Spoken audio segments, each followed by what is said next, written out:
खबर अब हिंदी में। फोकस पूर्वोत्तर के इस विशेष अंक में एक बार फिर से आप सभी दर्शकों का स्वागत है। और जैसा कि आपको पता है कि इन दिनों हम असम विधानसभा से संबंधित विश्लेषण लेकर आ रहे हैं। असम विधानसभा का चुनाव 9 अप्रैल को होना है और हम लगातार आपके लिए नए नए विषयों पर विश्लेषण लेकर आ रहे हैं। और आज हम विशेष रूप से चर्चा करेंगे प्रद्युत बरदोलई की। आखिर कौन है प्रद्युत बरदोलई, जो आज की असम की राजनीति में सबसे चर्चित नाम है और जिनकी वजह से भारतीय जनता पार्टी के अंदर काफ़ी रोष है, असंतोष है।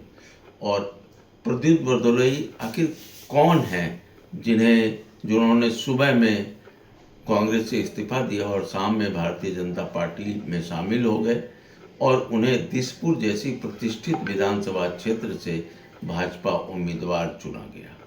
आखिर ये कौन है, क्या है इनकी शख्सियत और ऐसा क्या है कि उन्हें मुख्यमंत्री डॉक्टर हेमंत बिस्वा शर्मा ने विशेष रूप से आमंत्रित किया और उन्हें दल के राष्ट्रीय नेताओं से मिलाया, केंद्रीय गृह मंत्री अमित शाह से उनकी मुलाकात करवाई।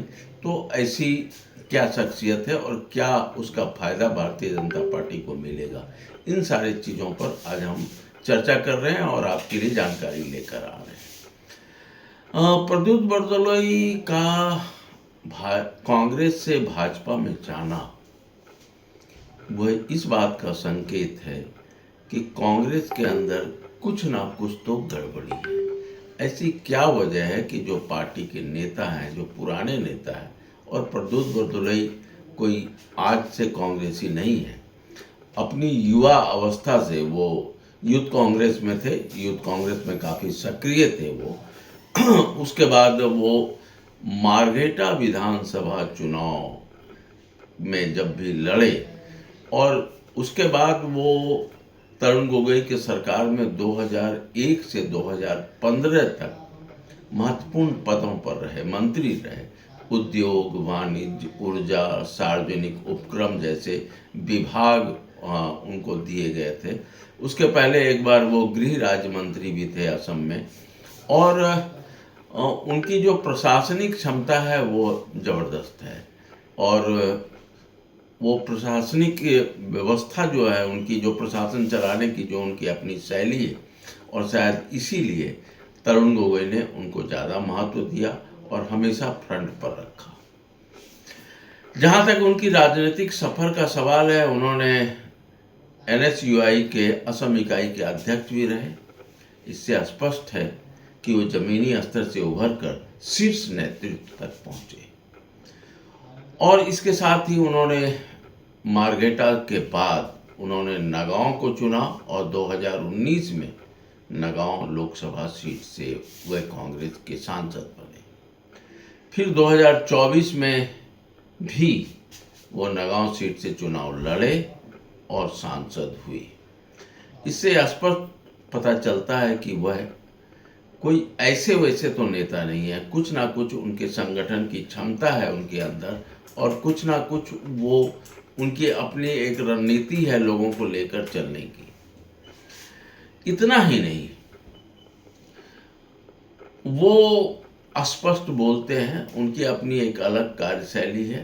वो कोई जमीनी स्तर के कार्यकर्ताओं के साथ उनका संवाद बहुत कम ही होता है। वो अपने क्षेत्र के ही लोगों के संवाद होता है और वो एक जिसको एक बोलते हैं ना, एक नेता का जो स्टेटस है उसको वो फॉलो करते रहे।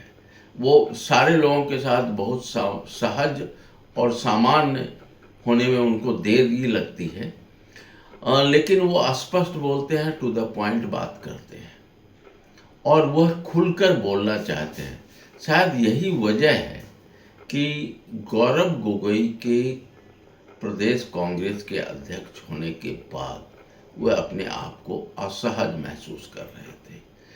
तरुण गोगोई के समय उनको जितनी स्वतंत्रता थी, शायद उनको ये लग रहा था कि अब वह स्थिति नहीं है। दूसरा, नगांव से पिछले लोकसभा चुनाव में गौरव गोगोई चुनाव लड़ना चाहते थे, लेकिन प्रद्युत बरदोलई की जिद थी कि हम ये सीट नहीं छोड़ेंगे और दिल्ली में केंद्र में भाजपा की सरकार थी, इसीलिए शायद गौरव गोगोई ने एक रिस्क लिया। उन्होंने जोरहट लोकसभा सीट से चुनाव लड़ा और प्रद्युत बरदोलई के लिए वह सीट छोड़ दी। इसलिए इस बात की आशंका उन्हें कहीं ना कहीं खल रही थी कि अगले लोकसभा चुनाव में शायद कांग्रेस पार्टी उन्हें नगांव लोकसभा सीट से टिकट नहीं दे।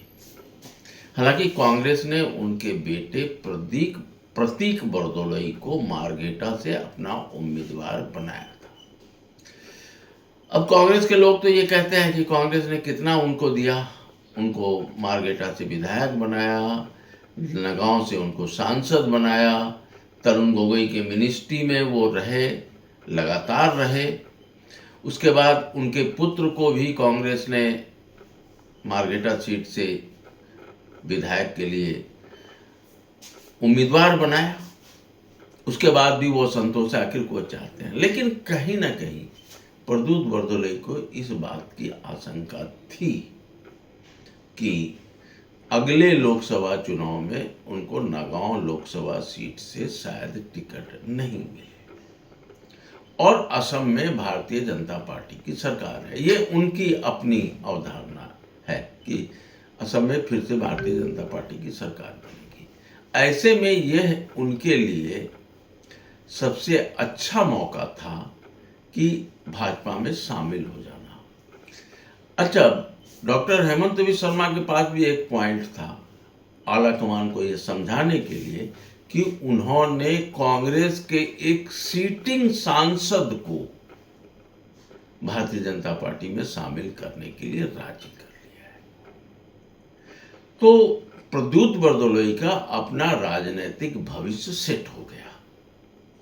डॉक्टर हेमंत बिस्वा शर्मा को भी आला कमान की नजर में फायदा मिला कि यह व्यक्ति कांग्रेस के सीटिंग सांसद को लेकर भाजपा में आ गया। वह सांसद जो भाजपा में शामिल होने के पहले तक ये बोलता रहा कि मेरे डीएनए में कांग्रेस है। तो यह तो बहुत बड़ी उपलब्धि है डॉक्टर हेमंत बिस्वा शर्मा की, और प्रद्युत बरदोलई के लिए बहुत लाभ की बात है कि उनका जो राजनीतिक भविष्य है वो अगले कुछ वर्षों के लिए सेट हो गया है। लेकिन इससे भारतीय जनता पार्टी को क्या फायदा मिला? बात इस पर है कि जिस तरह से भारतीय जनता पार्टी के अंदर यह रोष फैला, अतुल बोरा जो विधायक थे विद्रोही तेवर में आ गए थे। खैर, डॉक्टर हेमंत बिस्वा शर्मा ने उनको जाकर समझा लिया, मना लिया, रूठे थे। लेकिन भारतीय जनता पार्टी के एक पुराने कार्यकर्ता, वरिष्ठ नेता जैन दास बागी बन गए और उन्होंने दिसपुर विधानसभा क्षेत्र से निर्दलीय उम्मीदवार के रूप में चुनाव लड़ने का फैसला किया। हालांकि उन्होंने एक राजनीतिक पार्टी बना ली है जिसका नाम उन्होंने तृणमूल भाजपा रखा है। उसे मान्यता मिलेगी और उसके बाद ही उसके लिए अलग से एक चुनाव चिन्ह जारी होगा, लेकिन अभी वह निर्दलीय उम्मीदवार के रूप में ही चुनाव लड़ेंगे। तो ये थे प्रद्युत बरदोलई। प्रद्युत बरदोलई ने जेएनयू से एमफिल किया है, पढ़े लिखे आदमी हैं, अंग्रेजी, हिंदी, असमिया बहुत ही अच्छा बोलते हैं और बहुत सलीके से रहते हैं, सलीके से बातचीत करते हैं और प्रशासनिक ढांचे में फिट बैठते हैं। और यह थी कहानी प्रद्युत बरदोलई की। अगर आपको हमारी बात पसंद आए, हमारा यह कार्यक्रम अच्छा लगे, तो निश्चित रूप से आप लाइक कीजिए, कमेंट कीजिए, शेयर कीजिए और सब्सक्राइब कीजिए। आज के लिए बस इतना ही। फिर अगले कार्यक्रम में आपको एक नए विषय के बारे में जानकारी देंगे। धन्यवाद।